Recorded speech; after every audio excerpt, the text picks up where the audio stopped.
Xehetasun berriak jakin ditugu aste honetan jazotako familia baten hilketari buruz. Nik enuen ona etorri nahi. Derrigor etorri behar genuen. Liburu berriaren istorioa hementxe gertatzen da. Istorio ona izango da oraingoan? Inork inoiz irakurri duen libururik onena idatziko dut. Susmo onak ditut.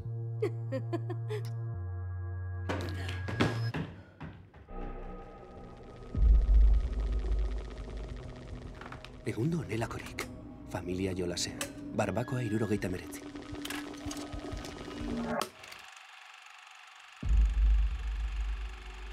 Hementxe bizi zen familia da.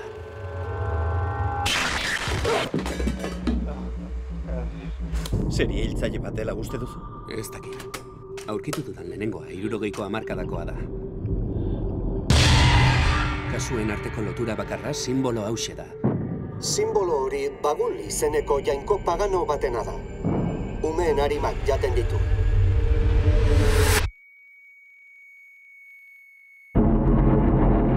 Inoiz ez dut aurkitu honen gauza handirik. Lehen kristauek sinesten zuten Bagul irudietan bizi zela eta irudiok haren erresumarako ateak zirela. Irudiok ikusitako umeek arrisku handiagoa dute Bagulek galtzeko. Zertan zabiltza? Margotzen, bera margotu nahi dut. Nor margotu lastana? Estefani, lehen hementxe bizi zen. Trevor? Trevor! Zer da? Zer jazo da? Esnatu umeak eta sartu autoan, oraintxe bertan goaz.